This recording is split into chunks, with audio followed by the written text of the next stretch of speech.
저는 오늘 이 밤 말씀을 시련이 찬스다라는 제목으로 은혜 나누기 원합니다. 오늘 우리는 사실은 참 분주한 그런 시간을 보내고 있는 거예요. 물론 모든 인생이 분주합니다. 모든 인생의 시간표들은 다 분주하지만 그러나 그런 분주함 속에서도 우리가 하나님의 은혜를 구하길 주는 축원합니다. 1분 1초 시간의 경각심을 다투는 어떤 사람들에게도 오늘 촌각을 다투는 그 시련 속에서도 오늘 이 밤이 찬스의 시간 되기를 주로 축원합니다. 할렐루야. 여러분, 우리 신앙생활 하면서 자주 믿음이란 단어가 다 입에 오르내릴 때가 많이 있습니다. 믿음. 근데 도대체 믿음이 눈에 딱 보이면 얼마나 좋겠습니까? 만약 헌금을 100만 원 한다, 그럼 믿음이다. 아니면 교회 청소를 1년 내내 한다, 그게 믿음이다. 그러면 다 그냥 돈으로 떼우려고 그러고 다 몸으로 떼우려고 그럴 거예요. 왜냐하면 그게 믿음이니까. 근데 사실은 믿음은 유감스럽게도 그 수치가 눈에 보이지 않는 거예요. 그러니까 우리 이렇게 살면 믿음 있는 사람이다라고 우리가 나름대로 그래 자로 죄간 듯이 말하지, 사실은 믿음이 없이도 얼마든지 봉사할 수 있고 믿음이 없이도 얼마든지 헌신할 수 있습니다. 그러니까 참 어려운 거예요. 믿음은, 그러니까 믿음이 있어, 또 때로는 믿음이 있네 막 이렇게 얘기하면 괜히 자신을 돌아볼 때는 부끄럽고 또 죄송스럽기까지 합니다. 여러분 어떤지 모르겠어요. 우리 집사님 안 그러신가요? 우리 남궁 집사님 믿음 좋습니다 그러면 막 우쭐해집니까? 아니면 부족해서 막 쭉으로 들어갑니까? 참 어려워요. 야, 믿음이 좋은 가정이 한데 가정이라는 뚜껑을 열어보면 그 안에 막 온갖 사도 바울이 말했던 찌꺼기들이 가득한, 썩은 내 나는 것들이 가득한 그런 모습들이 있을 때 우리는 때로는 실망할 때도 많이 있고, 누구보다도 그것을 잘 아는 당사자들은 더 얼마나 부끄럽겠습니까? 그래서 이렇게 말할 거예요. 쥐구멍이라도 얼른 찾아서 들어가고 싶은 마음이다, 이런 마음이 들 겁니다. 바로 오늘 우리가 그렇지 않을까 생각됩니다. 그래, 오늘 우리는 믿음이 있는 자가 되기 원합니다. 눈에 보이지 않지만 그럼에도 불구하고 믿음으로 살려고 몸부림치는 그런 저와 여러분 되기를 원합니다. 왜냐하면 이 믿음이 없으면요, 바람에 밀려 요동치는 바다 물결과 같다 그랬거든요. 6절에 그렇게 표현하잖아요.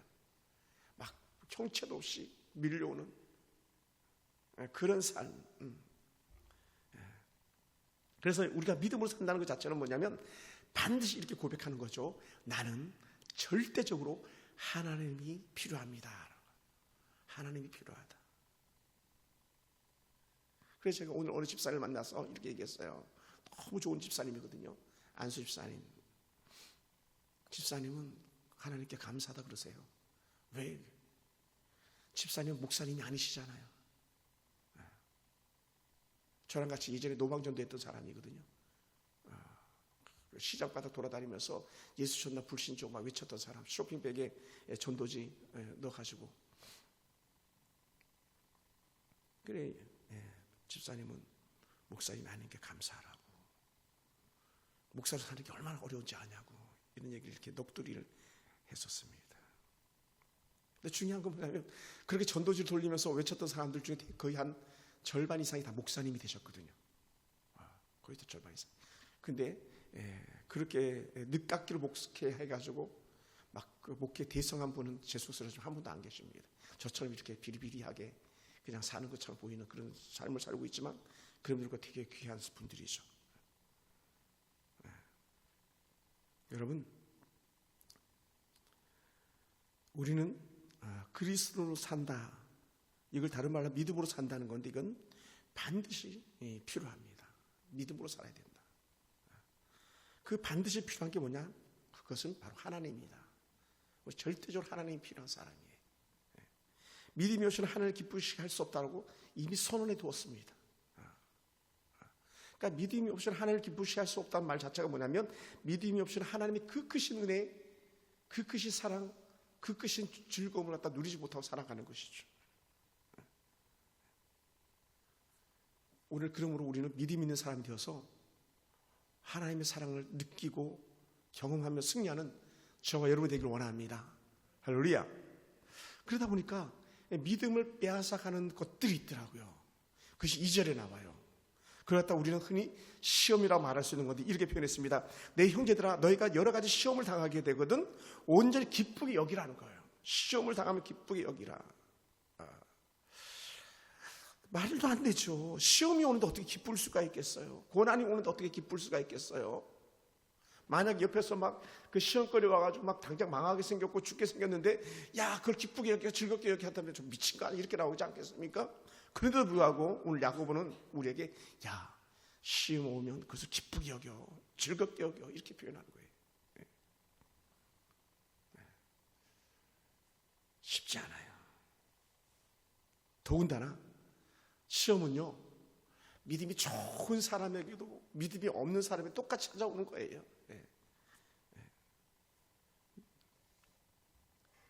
사람들이 당하는 시험은 특히 그리스도인들에게는 피할 수 없는 현실인 것이죠.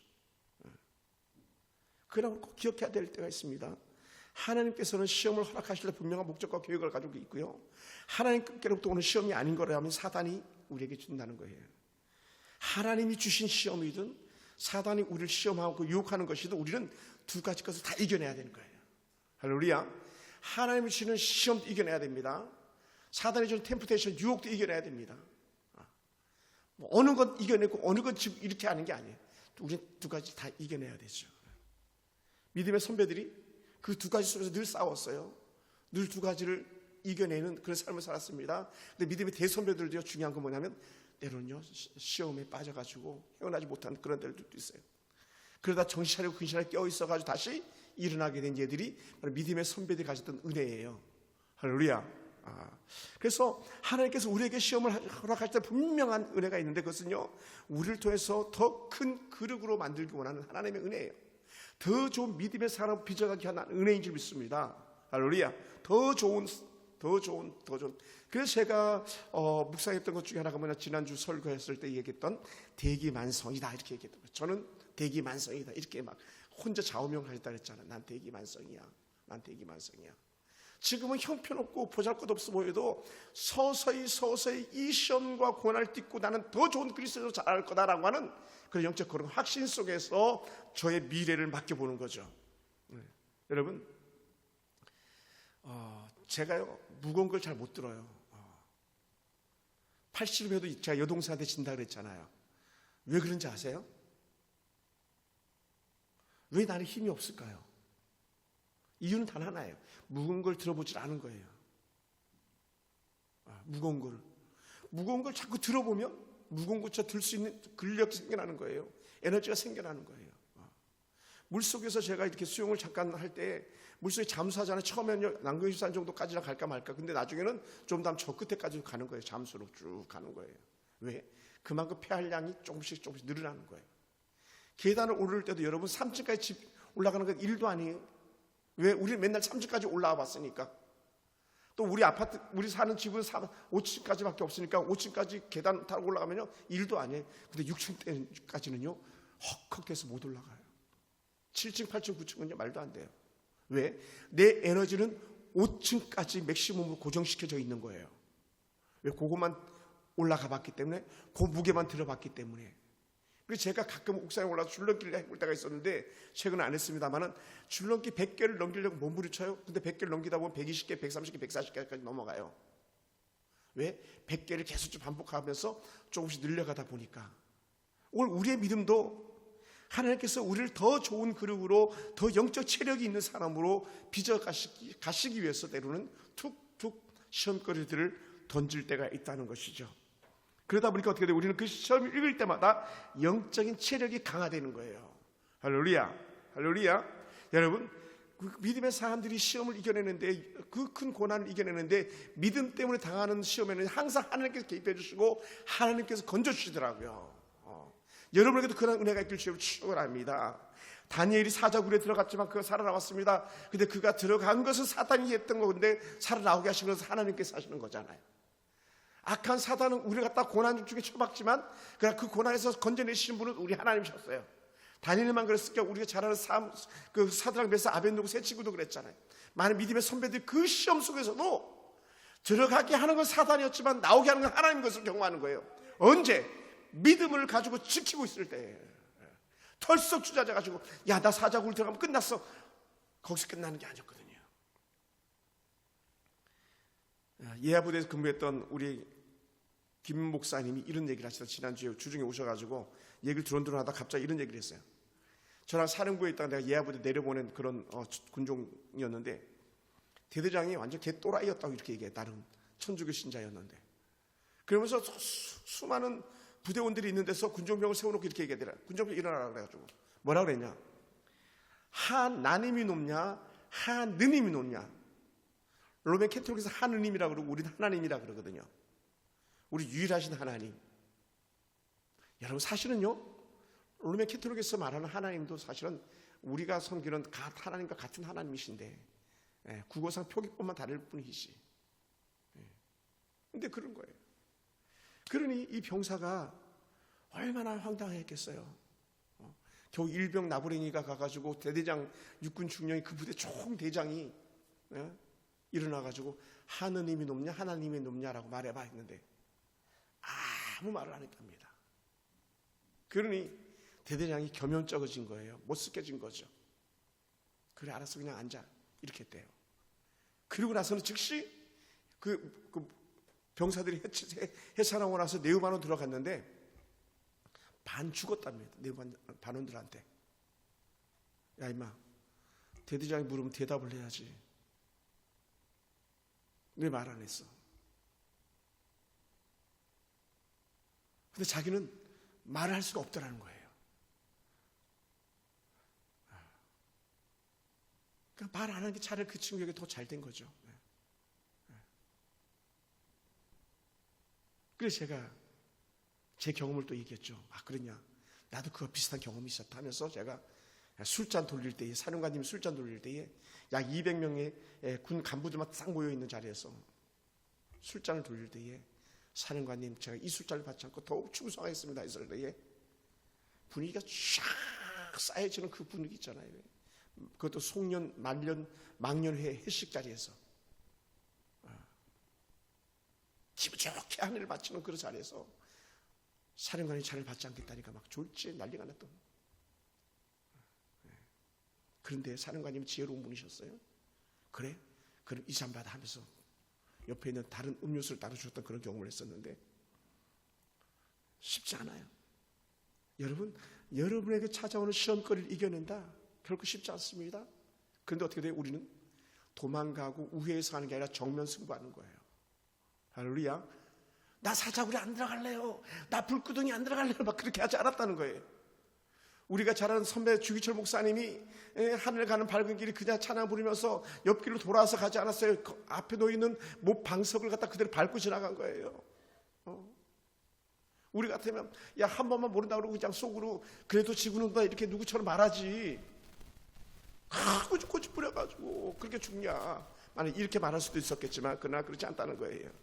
할렐루야. 여러분, 그러다 보니까 제 베드로가 이렇게 막 생각 떠오르는 거예요. 베드로는요 그렇게 비겁하고 겁쟁이고 도망 다니고 배신자 같았었는데 그가 진짜 믿음이 있으니까 어떻게 돼요? 예수님과 같은 고난을 당할 수가 없다 해서 십자가 거꾸로 죽는 그 고난을 자체했잖아요.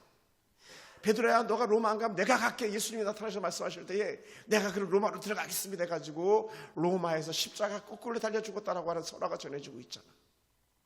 그게 뭡니까? 믿음이었다는 거예요. 믿음.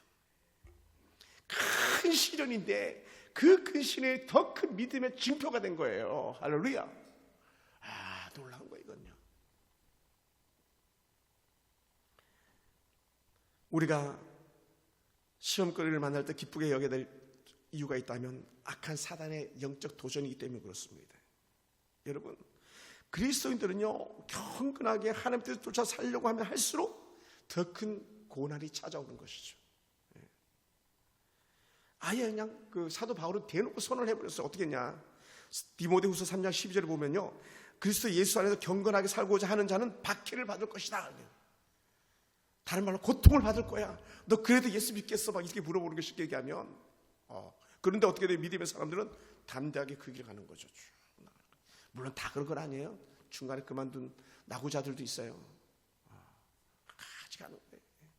박해가 두려워서 아니라는 거예요.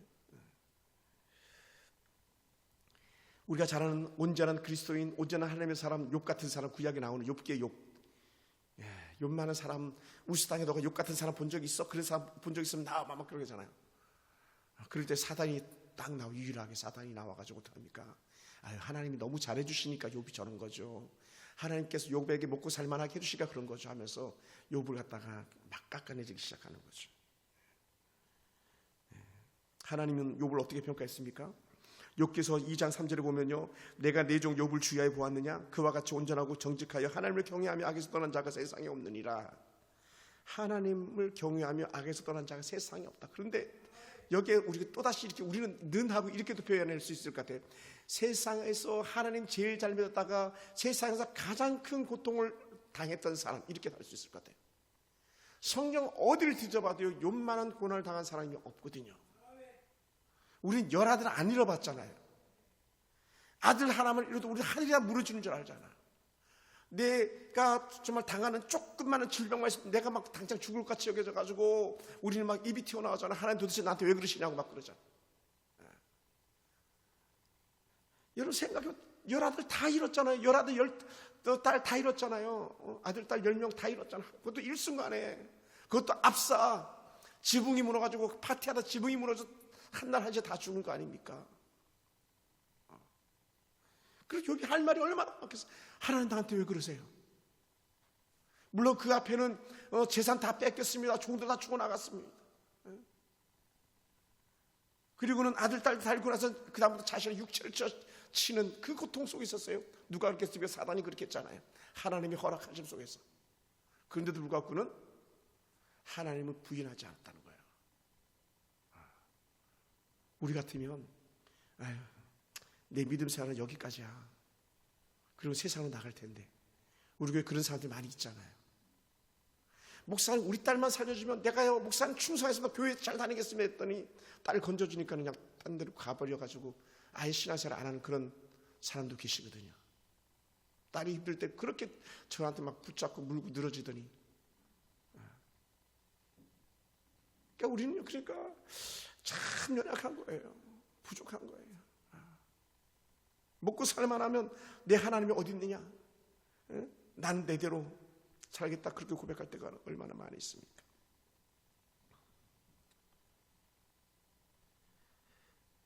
여러분 왜 그렇습니까?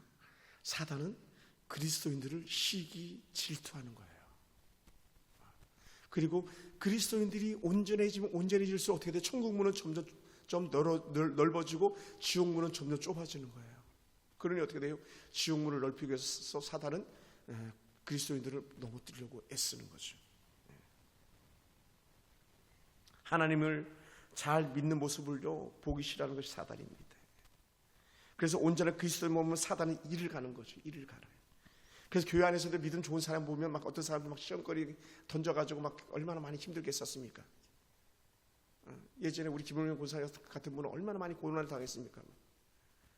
성가대에 총무하면서 대장하면서 얼마나 힘들었는지 몰라요.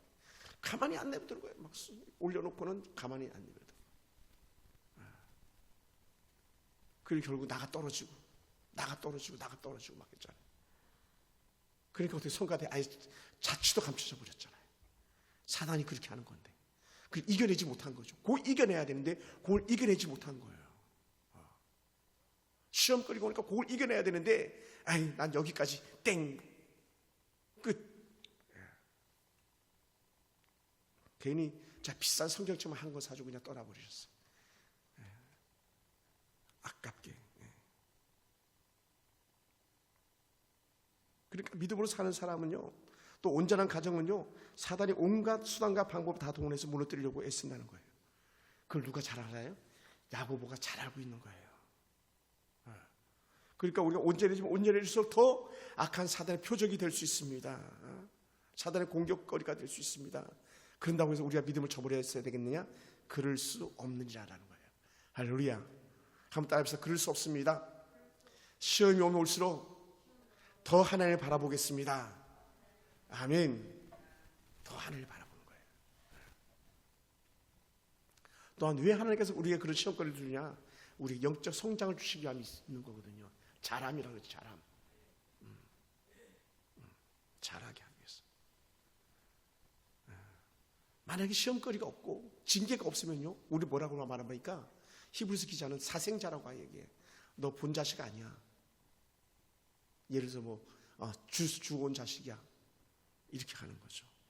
그래도 히브리서 12장에서 말씀했거든요. 징계가 없으면 사생자다, 신하들이 아니다. 예. 얼마나 우리가, 그러니까요, 그리스도인으로서 예수 잘 믿는데도 고난을 받았다 그러면 우리는 이렇게 말해야 돼요. 나 하나님 자녀 맞네, 막 이렇게 해야 돼. 한번 합시다. 이렇게 손 들어봐요. 나 하나님 자녀 맞네.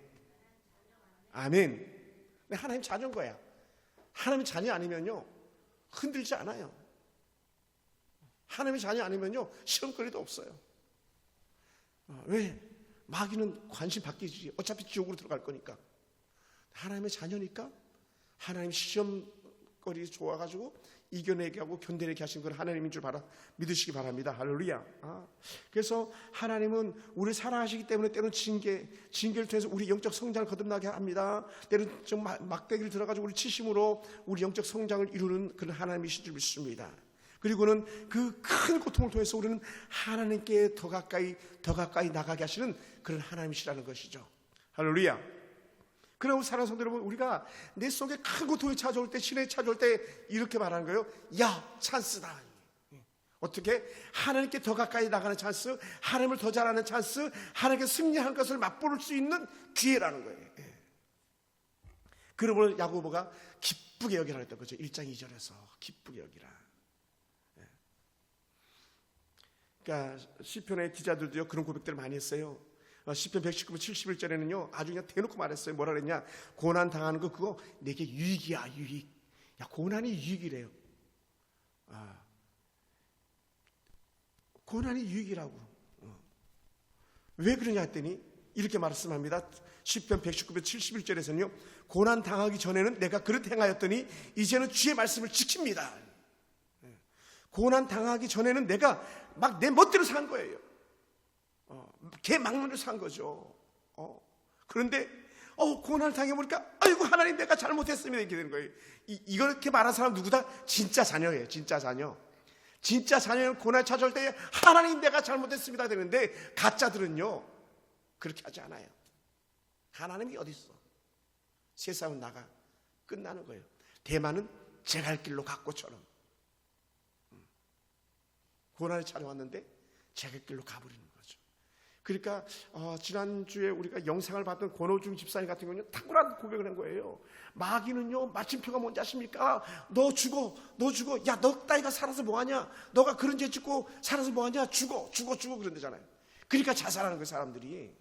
마귀가 마지막 수단을 사는 게 뭡니까? 마귀가 주는 거 죽이고 멸망시키는 거라잖아요. 사망은 마귀가 주는 거였잖아요. 그러니까 죽어. 그리고 또 우리는 어떻게 돼요? 우리가 막 얼마나 완악하고 강팍할 때는 야, 너 죽어. 눈에 안 보이는 게 아니라 죽어버려. 이렇게 말하잖아요. 이거는 내 말이 아니라 악한 사단이 하는 말인 거예요. 그러니까 권호지사 대단한 것이죠. 그런 고백을 평신도가 깨달았다는 서프라이즈, 놀라운 거예요. 사랑하는 성도 여러분, 오늘 우리가 시련이 크면 클수록 하나님을 더 깊이 깨닫는 지혜가 우리한테 있길 주님 추억을 합니다. 고난이 깊어지면 깊어질수록 하나님께 더 바짝 다가서는 그런 은혜가 있기 원합니다. 할렐루야. 그것이 곧 하나님의 자녀의 것이 증명되어지는 시간이기 때문에 그렇습니다. 그래서 우리 시험이 올 때마다, 고난이 올 때마다 하나님께 불평할 것이 아니라 하나님 감사합니다. 내가 하나님 자녀 맞네요. 그런 거예요. 내가 하나님 자녀 맞네요. 그게 증거가 되는 것이죠. 그리고는 하나님께서 우리에게 더 큰 은혜를 주시는 것이죠. 그러다 보니까 이 말씀 준비하면서 누가 생각이 난 예수님이에요. 바로 예수님. 히브리서 12장 2절에서 예수님요 그 앞에 있는 기쁨을 위하여 십자가를 참으셨다. 십자가의 고난을 참으셨다는 거예요.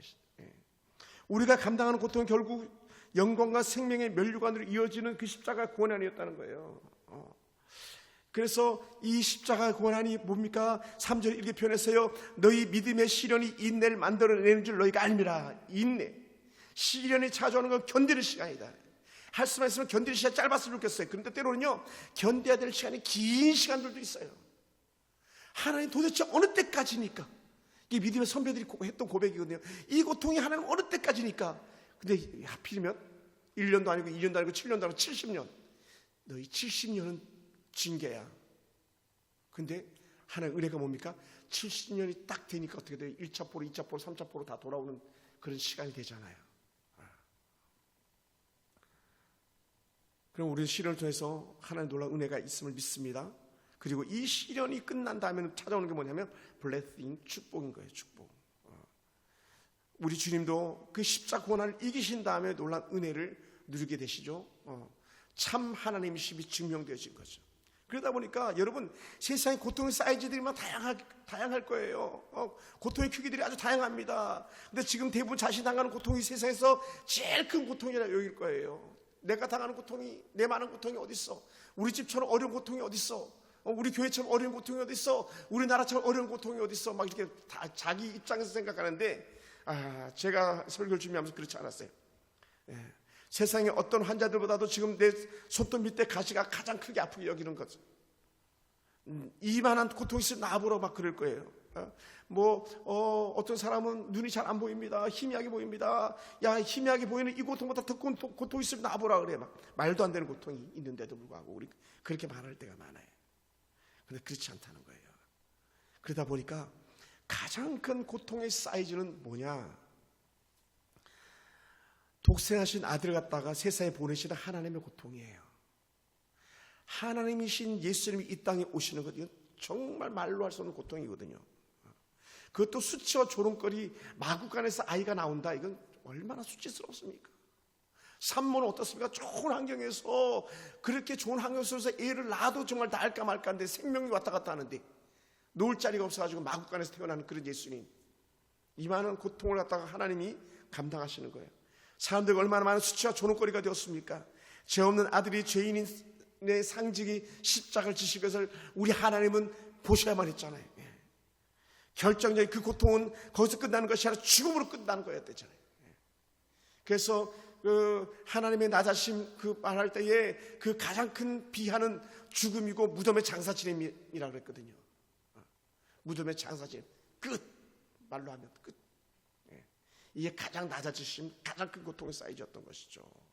그런데요, 놀라운 것은 고통에서 끝났다면 아무것도 아닌데 고통 후에 찾아오는 부활의 아침이 있었다는 거예요.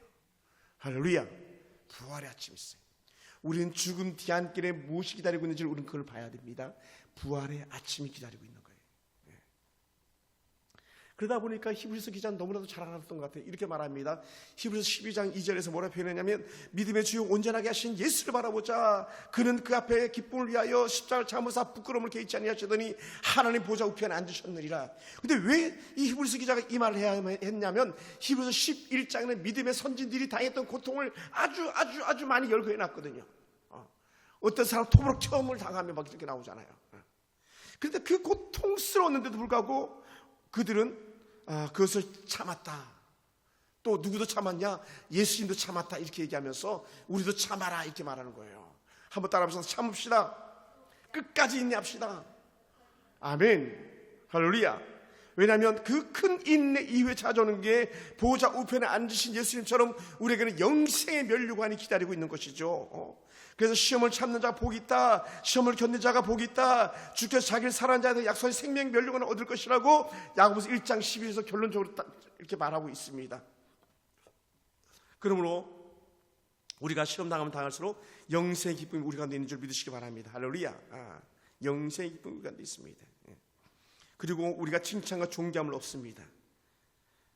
그리고 그 모든 시험을 통해서 결국은 정말 고통당하는 사람들에게 미안한 말이기도 하지만, 그럼에도 불구하고 우리가 또다시 할 수 있는 말이 뭐냐면, 그거 분명히 하나님의 선을 이룰 거야 라는 거예요. 하나님의 선을 이룰 거야. 지금 당하는 고통이 너가 만약 진짜 하나님의 자녀면 반드시 선을 이룰 거야. 그것이 뭡니까? 우리가 아주 쉽게 암송하는 828이에요. 828. 818은 독이 아니고 828은 선을 이루신 하나님. 이렇게 말씀합니다. 우리가 알거니와 하나님을 사랑하는 자 곧 그의 뜻대로 부르심을 입은 자들에게는 모든 것이 합력하여 선을 이루느니라. 로마서 8장 28절. 우리 막 수도 없이 이 말을 쓰면 마음에 새겨야 되는 거예요. 하나님께 선을 이루실 거야. 막 도망가고 싶고 죽고 싶고 살기 싫어 막 이럴 때에, 아니야, 그럼에도 불구하고 이 고통을 통해서 하나님의 선을 이루실 거야. 하나님이 선을 이루실 거야. 하나님이 하실 거야.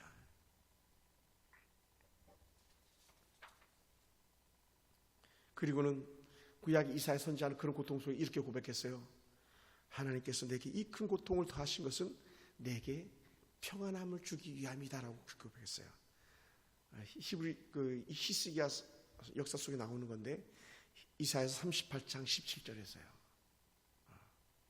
내게 큰 고통을 더하신 것은 내게 평안을 주려 하심이라. 하나님 나 살려주세요 했던 히스기야의 고백인 거죠. 죽음을 앞두고 있던 너 끝났어. 너 집 정리해. 너 후계자 세우고 재산 어떻게 할 건 다 얘기하고 너 내가 데려갈 거니까 준비했을 때에 그 간절히 기도했던 고백 중에 하나. 내게 평안함을 주기 위하십니다. 할렐루야. 여러분, 그럼 우리요 당당하게 이 고난을 맞서 싸우시기 바랍니다. 할렐루야. 왜냐하면 그 어려운 고통 속에 있는 우리를 갖다가 하나님은 건지실 것이기 때문에 그렇습니다. 저도 그렇고요, 여러분도 그렇고요. 기쁨의 한 소식이 있다면 우리가 그렇게 기도했던 성남의 모교회, 성남 성광교회, 우리 박동규 목사님 지금은 이제 교회 문밖 출입도 안 하고 계신데 계속적으로 그저께도 이렇게 합의를 또 이뤘고요. 이사갈 자금도 일부를 받았고 그리고 새롭게 이사갈 건물도 샀다고 해요. 계약까지 중도금을 다 치는 건 아니지만 그러니까 그렇게 성도들이 한마음으로 인내하면서 그렇게 돌아가면서 기도하고 기도했더니 마침표는 얼마의 보상을 받았는지 모르겠지만 성도들이 피 흘리지 않고 그렇게 교회의 마지막까지 나갈 수 있게 됐다는 것 자체가 얼마나 큰 감동이었는지 몰라요. 사랑하는 성도 여러분, 그럼 우리는 온전히 하나님 은혜 가운데 승리하기 주로 축원합니다. 그래서 우리 4절에서 이렇게 표현했어요. 인내를 온전히 이루라. 이는 너희로 온전하고 구비하여 조금도 부족함이 없게 하려 함이다. 시험이 기쁨의 원인이 될 수 있는 것은 뭐냐? 인내를 만들어낸다는 거예요. 시련의 결과적인 의미로서 우리는 시험하여서 우리는 더 인내하고 더 하나님께 가까이 나가는 그런 시간인 것을 우리에게 말씀해 주고 있는 거죠. 그러니까 인내는요, 히브리적 아니 헬레어적 표현으로 어떻게 되냐면 믿음의 표준이라는 표준. 믿음의 표준. 야, 금이 깨끗하게 정제된 것처럼 너희의 인내는 더 깨끗하게 정제되어지는 거야. 어떻게? 더 온전히 그리스도인으로서 더 좋은 그리스도인으로서 온전히 나가는 거죠. 그럼 어떻게? 중도에 포기하지 말고 끝까지 이루라는 거예요. 그게 온전히 이루라가 거예요. 끝까지 포기하지 않는 거예요. 끝까지 부모가 자식을 끝까지 포기하지 않는 것처럼 아버지 하나님께서 우리를 끝까지 포기하지 않는 것처럼 여러분 스스로 여러분 자신을 여러분이 어떤 시련 속에서 끝까지 자신을 포기하지 않고 인내하며 나가야 될 줄 믿습니다. 할렐루야. 할렐루야. 오늘 우리 속에 그런 은혜가 있기 원합니다. 그래서 우리가 어떻게 해야 되겠는가?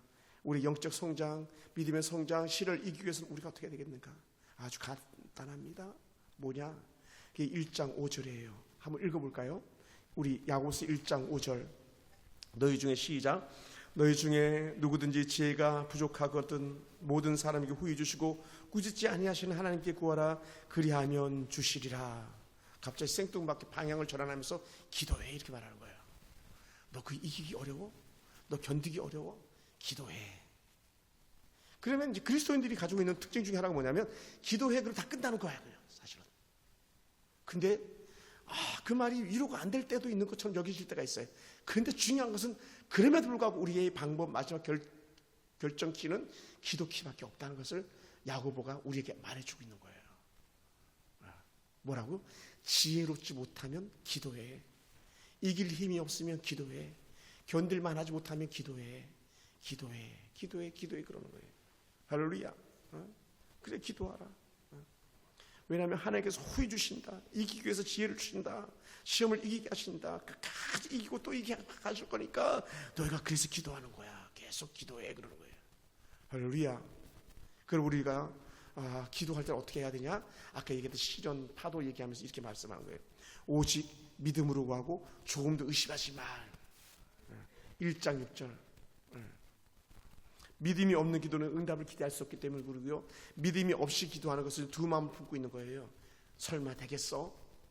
정말 하나님 계시긴 할까? 막 여러분 정말 시련이 오면요, 내가 정말 하나님 믿던 거 맞는가? 막 내가 지금까지 신앙생활을 뒤돌아보면서 야, 내가 정말 난 한다고 했는데 내가 진짜 하나님 제대로 믿은 건가? 막 이렇게 막 몰려오기 시작하는 거예요. 근데 이걸 잘 뛰어넘어가면 다행인데 거기서 털썩 주저앉는 경우들이 다반사거든요. 코로나 이후에 그런 사람들이 다반사로 늘어나게 된 거예요. 큰 고통이 올 때에 다들 주저앉아 버린 거예요. 인본주의가 발전할수록 학문과 철학이 발전할수록 하나님이 어딨냐 이렇게 나가면서 털썩 주저앉아 버리고 끝 이렇게 해버리는 거예요. 그래서는 안 되는데 한번 따라 해볼까요? 의심하지 맙시다. 아멘. 사실 오늘 이것 설교를 하면서 제게도 하고 있는 거예요. 신목사 의심하지 마. 의심하지 마. 야, 힘들었거든요. 우리 교회 성도는 아니지만 너무 막 잘 나갔는데 갑자기 막 완전히 집이 무너진 것처럼 어려움을 당한 가정이 제게 전화하시면 한 30분 이상 전화하시면서 하나님, 목사님 내가 하나님께 벌 받았나요? 우리 집 왜 이래요? 지금까지 내가 얼마나 힘들었는데 이제 좀 먹고 살만하니까 일어선 것 같으니까 하나님 왜 이러세요? 누구 책 제목처럼 하나님 내게 왜 이러세요? 우리 책 제목도 있거든요. 중요한 건요, 고난은 누구든지 찾아갈 수 있다는 거예요. 반면에 이겨내는 것은 온전히 자신의 몫이에요. 누굴 통해서? 하나님을 통해서 이겨내는 것. 내가 아니라 하나님. 그래서 우리는 더 하나님 바라보는 거예요. 그래서 제가 지난 주일날 너무 힘들어가지고 내일 일은 난 몰라요. 그 특송을 주중에 하기로 작정했던 거예요. 하나님이 하셔야 될 것들이라. 내 힘으로 안 되니까 하나님이 하셔야 됩니다. 하나님이 하시옵소서.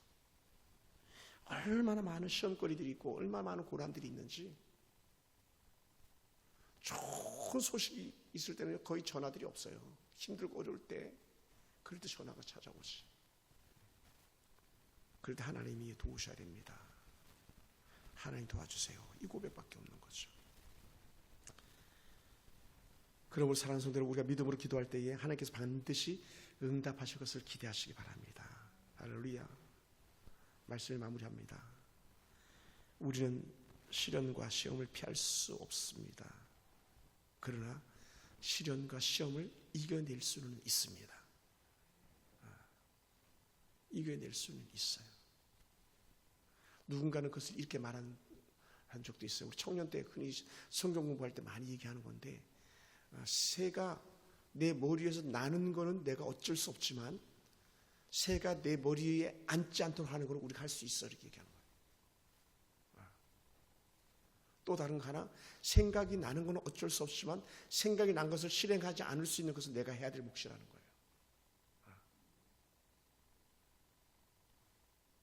우리는 거기 털썩 주저앉는 게 아니라,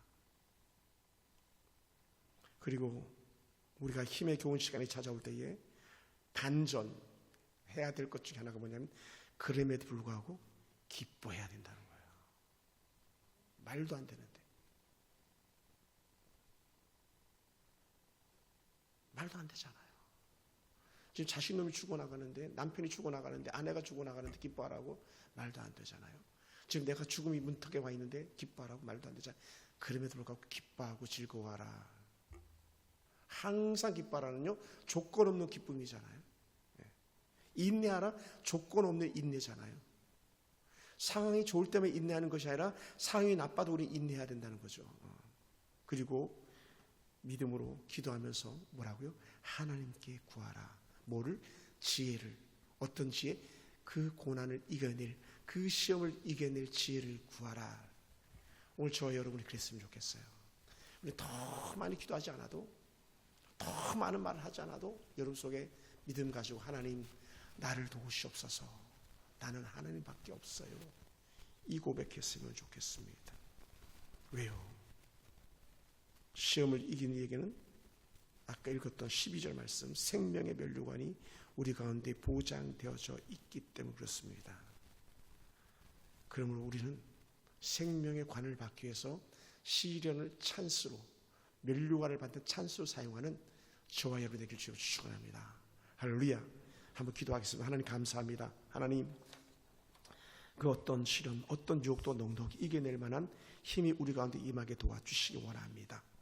우리 하나님 여호와여, 우리를 도우시고 인도하여 주시옵소서. 하나님, 큰 환난 중에 있는 모든 사람들 찾아가 주시옵소서. 그들을 기억해 주시옵소서. 아무도 기억해 주지 않고 알아주지 않는 그 어떤 환난 중에 있는 이들 찾아가 주시고 어루만져 주시고, 또한 아버지, 오늘 우리 가운데 함께하는 성도들에게도, 이 연약한 종에게도 찾아오셔서 우리에게 하나님 힘과 능력을 더하여 주시고 나오니 우리 하나님 함께하여 주시옵소서. 하나님 크시오니, 크신 하나님 우리 가운데 역사하여 주시옵소서. 예수님의 이름으로 기도합니다. 아멘. 할렐루야. 제가 어제 오늘인데, 어제 갑자기 전화기가 안 되는 거예요. 비밀번호가 걸려 있다고. 근데 도무지 비밀번호를 온갖 걸 다 넣어봐도 안 열리는 거예요. 근데 사실은 얼마 전부터 좀 불안했거든요. 전화기가, 전화기를 바꿔야 되는데, 막 전화기 판매한 데까지 갔다가 제가 돌아오겠어요. 왜냐하면 그 바꾸는 게 말이 그렇지 쉽지 않잖아요. 또 하나는 노트북을 바꿔야 되는데, 노트북 했는데 노트북이 갑자기 안 되는 거예요. 뭐 손을 쓸 수가 없는 거예요. 그래 결국은 AS 받는 데 가가지고 노트북을 완전히 새롭게 셋업 시키는 거죠. 완전히 포맷 시켰다 그래. 그러니까 전화기도 포맷을 시키고, 그러니까 전화기가 포맷 시키니까 뭐예요? 어떤 비밀번호도 필요가 없는 거예요. 왜? 새로 시작했으니까요. 새로. 그러니까 오늘 또 전화기가 갑자기 내가 모르는 비밀번호 걸렸다고 또 안 되는 거예요. 그래가지고 AS 센터 갔다가 거기서는 안 된다 그래가지고 어제 전화기 산 데까지 또 일부러 가가지고 또 다시 재포맷을 시켜가지고 왔습니다. 얼마나 번거로운지 몰라요. 근데 중요한 게 뭐라고요? 비밀번호가 필요 없다는 거예요. 저 그래서 이걸 딱 오면서 막 그렇게 생각했어요. 하나님의 은혜는 셋업 시키는 거다. 그게 뭐냐? 용서다. 지금까지 어떻게 살아왔든 하나님의 은혜 안에 들어오기만 하면 셋업, 포맷, 새로 사는 거야. 그래서 제가 청년 때 불렀던 찬양이 막 생각납니다. 이제는 나 사는 것 아니요 주 내 안에 사네. 이제는 나 사는 것 아니요 내 안에 주님이 사신다. 새 사람이 되었다. 얼마나 감사한지요. 여러분 삶 속에서 어떤 사람도 망할 자는 없다. 예수 안에 있으면, 엔지니어 앞에 가면 포맷시키면 되니까, 하나님 앞에 가면 다 용서받으니까, 오늘 저와 여러분이 그 용서를 경험하면서 승리하는 그런 복된 성도들 주님을 축원합니다.